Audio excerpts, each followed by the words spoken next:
саботни регионални вести.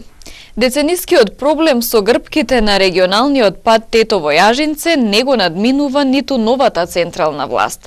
Нема најава дека ќе се решава оваа сообраќајно безбедносна потешкотија за движење на возилата и пешаците.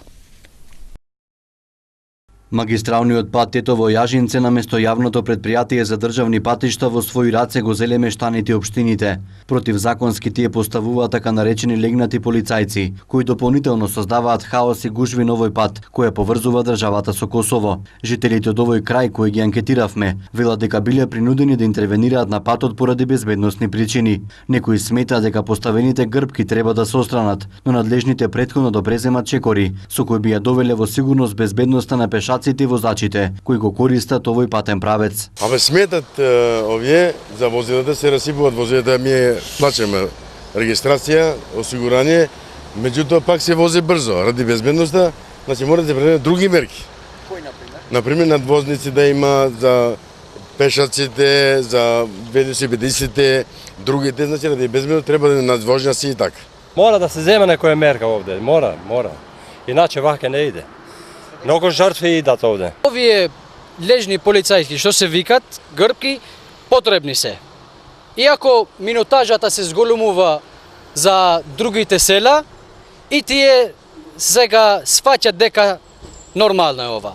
На патот Тетово-Јажинце има поставено 17 легнати полицајци. Јавното предпријатие за државни патишта заедно со полицијата еднаш се обиде да ги отстрани, но акцијата беше безуспешна откако мештаните се спротивставија. СВР Тетово во неколку наврати има најавено дека ќе се извадат сите грбки, но состојбата на терен е иста. Сега заменик министерот за внатрешни работи Агим Нухиу вели дека патот ќе се доведе во нормална состојба како што налага законот. Ние како министерство ќе ги почитуваме до последната буква секои закони, вклучувајќи за проблемите што вие ги спомнавте. Мисламе дека имаме оперативни информации и активностите се во тек. Невообичаено за магистрален пат општина Теарце гради дури тротоар до овој патен правец. Градоначалникот на општината Исен Асани вели дека овој инфраструктурен зафат е согласно законот. Сме бидејќи сите населени места се споени и ние имаме воден рачун, почитувајќи го тропот на патот и зелениот појас, значи имаме почитано сите стандарди на тротоарот што се гради покрај регионалниот пат Тетово-Јажинце. Од јавното предпријатие за државни патишта не добивме конкретен одговор. Дали во иднина планира да преземат мерки за самоволието врз овој патен правец. Отаму ни посочија дека нивната служба поради противењето на мештаните успела да отстрани само 3 легнати полицајци од вкупно 17 кои се поставени до овој пат. Привршуваат работите со кои објектот Тетекс 1 и 2 од градинката Младост ќе добие целосно нова внатрешност. Објектот треба да биде готов до почетокот на новата учебна година, кога децата ќе бидат згрижени во сосема нови простории. Интензивно се работи на целосна реконструкција на објектот Тетекс од градинките Младост во Тетово, и ако се продолжи со досегашното темпо на работа, треба да биде пуштен во употреба на почетокот на новата учебна година. Со тоа објектите Тетекс 1 и 2 ќе добијат целосно нов лик, секоја просторија ќе има свој тоалет, а ќе бидат обновени и надгледните средства. Планирано е дека до 1 септември да завршат работите. Се работи интензивно во градинката и се надевам дека работи веќе завршат до почетокот на учебната година. Ако ќе има некој поместување на датумот, тогаш благовремено ќе бидат известени родителите, но мислам дека со овој интензитет на работи кои што се реализираат во градинката пред почетокот на учебната година, тоа ќе биде готово и ќе ни биде предадено градинката со реализирани работи. Значи имаме целосна реконструкција, тргнувајќи од учениците, потоа за административниот дел и за инвентарот и средствата и помагалата кои се потребни за реализација на процесот во градинката. Се направи еден голем опфат од приближно 5 милиона денари. Затоа може да кажем дека еден од најголемите реконструкции кои се реализира во некои од градинките во општина Тетово. Ова се реализира со средства од буџетот на градинката кои што се наменети за ова намена од страна на Советот на општина Тетово. И по завршување на овој опфат ќе имаме една целосна реконструкција градинка со модерни услови, каде што сите ученици ќе имаат собствени бања и тоалети. Исто така ќе имаме нагледни средства, помагала, се што е потребно за да децава што се згрижени во градинката да се чувствуваат удобни. Ќазим информира дека сега кога градинките ги имаат расчистено наследените долгови, процесот на реконструкција на институциите кои ги згрижуваат најмалите во Тетовско ќе продолжи и понатаму. Знаете дека мината година имавме еден опфат во градинката во Поток. Се надеваме дека идната година ќе имаме и во Стара градинка, додека продолжува исто така и процесот на отварање на центри за ран детски развој. Ова година веќе почнуваме со работа во Джепчиште, додека пак при крај јавната набавка за градинките кои што се предвидени во Бродец и во Гајре. Така да во сите населби, во сите рурални средини, процесот на проширување на градинките ќе продолжи, паралелно со тоа и инвестициите во подобрување на условите на градинката. Особено е важно тоа дека дојдовме во еден степен, дека нашите градинки ги исплатија сите долгови, наследени долгови, и по исплатата на сите наследени долгови веќе сега почнавме со процесот на реконструкција и на подобрување на условите во градинките. Инаку реконструкцијата на двата објекта на градинката Тетекс се прави по 45 години и всушност представува најголемата реконструкција на градинките за која ќе бидат потрошени 5 милиони денари. Полицијата денес информира дека е пријавена кражба на 3000 денари од црквата Свети Ѓорѓи во Волковија во периодот помеѓу 12 и 17 август. При акциска контрола во угостителски објект во Тетово, вчера полицијата нашла 6 женски и 2 машки лица, за кои е покрената соодветна постапка, поради сомнение за нелегални активности.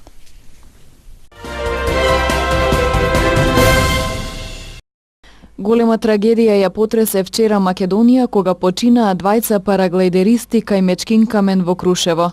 Како што информираат денеска од македонското МВР, во 12 часот и 30 минути во Крушево кај Мечкин камен дошло до судир во воздух помеѓу двајца параглайдеристи, 56 годишниот ИВ од Украина и 54 годишниот ИП од Велика Британија, при што ИВ починал на местото на настанот, а ИП со тешки телесни повреди е пренесен во здравствен дом Прилеп, каде подоцна подлегнал на повредите. Извршен е увид од страна на јавен обвинител е наредена обдукција. Од МВР соопштија детали околу случајот со запалените палми пред клиниката на Жан Митрев во Скопје. Од полицијата соопштуваат дека во консултација со јавен обвинител по целосно документирање на случајот против 2 лица на возраст од 17 години од Скопје ќе биде поднесена кривична пријава поради постоење основи на сомнение дека сториле кривично дело, предизвикување општа опасност, предвидено и казниво по член 288 од Кривичниот законник на Република Македонија. Третото лице, 18 годишен жител на Гостивар, го управувал патничкото моторно возило Голф 4, со кое пристигнале на местото на настанот. Од МВР денеска информираа дека е поднесена кривична пријава против 43 годишник АБ. Тој на 3 август околу 2 часот по полноќ во алкохолизирана состојба дошол пред монтажниот објект за продажба на книги, каде во тој момент престојувал сега починатиот СМ и започнал да тропа по прозорците. Откако СМ му отворил, напаѓачот почнал вербална расправија и без никаков повод физички го нападнал, удирајќи го со тупаници и клоци по главата и телото.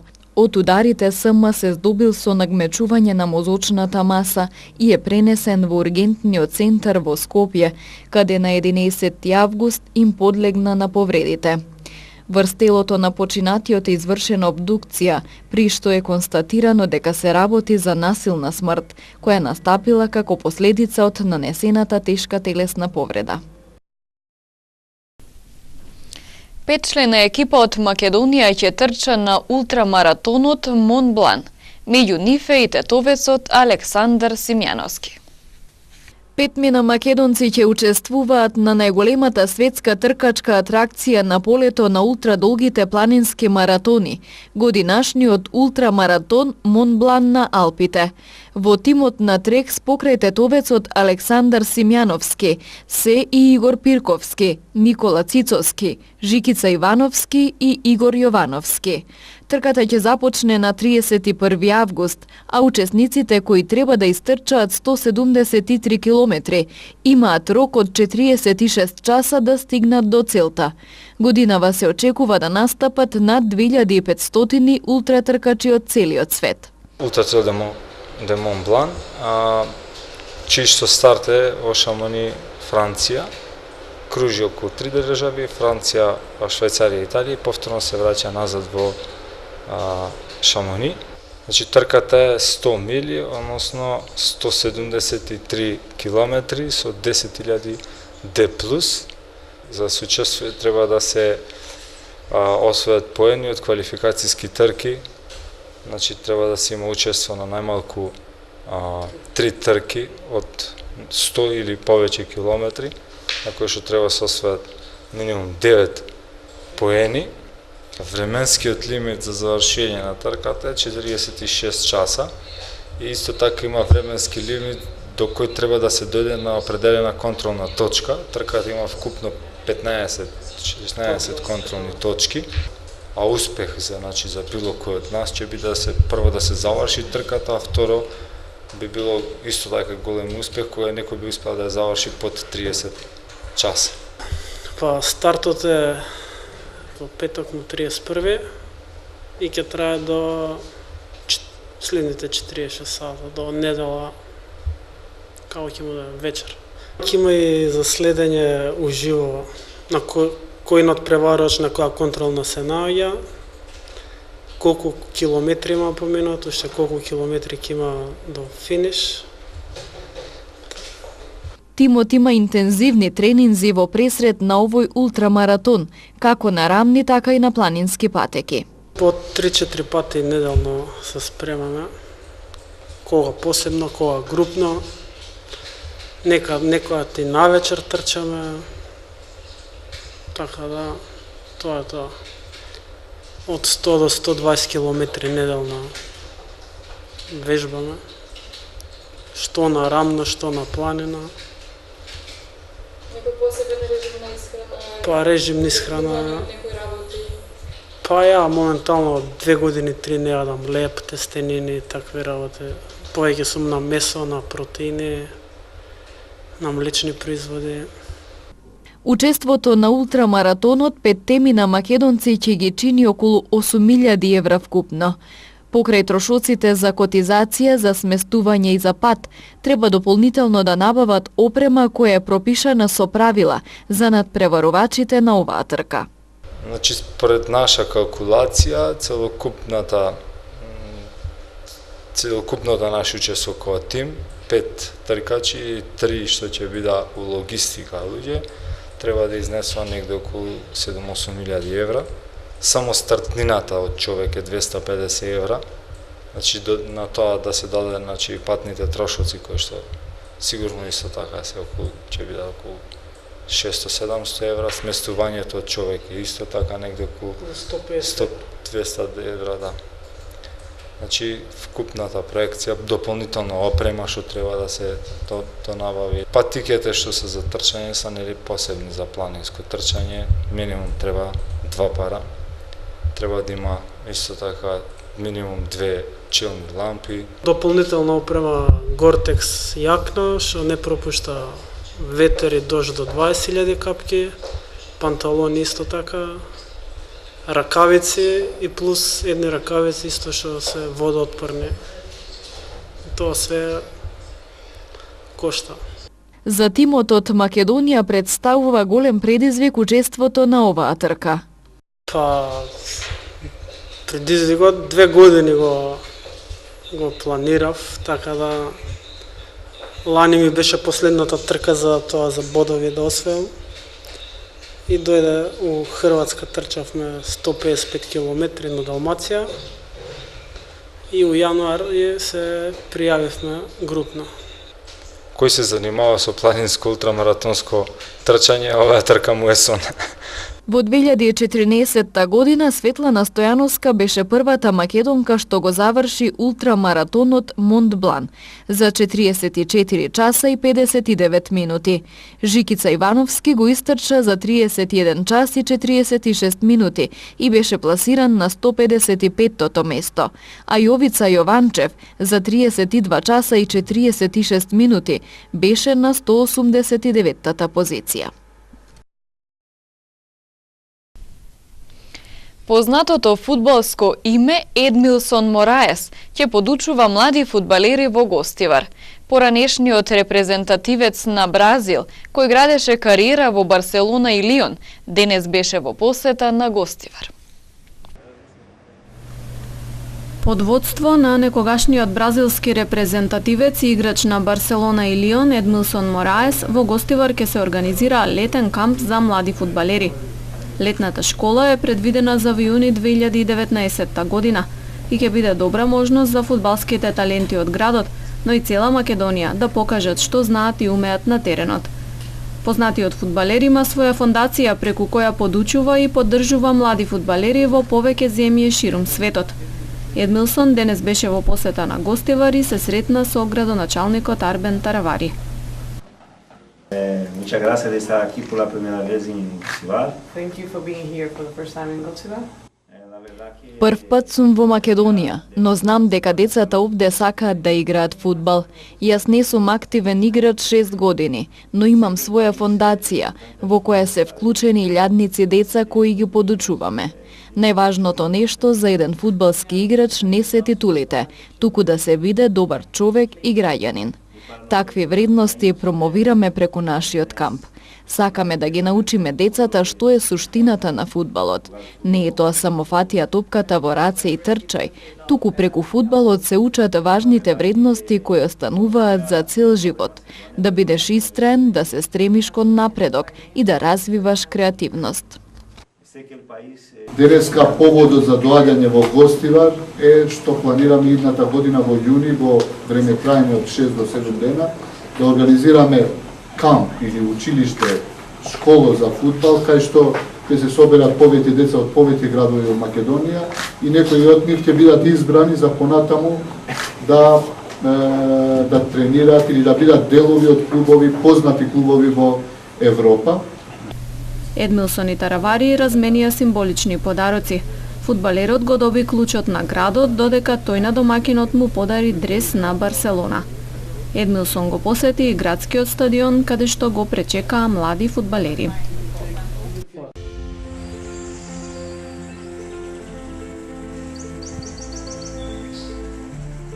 Времето денес беше претежно сончево. Утринските температури се движеа од 15 до 22, а дневните од 25 до 33 степени. Вредноста на UV индексот изнесуваше 8.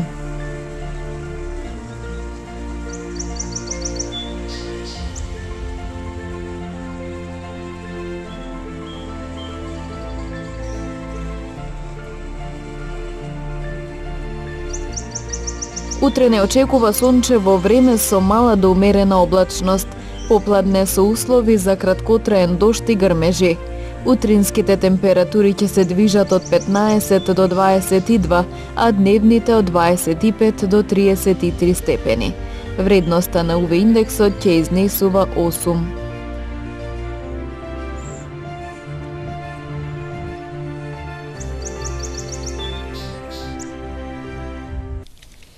Ви благодарам на вниманието со кое не следевте. Пријатно.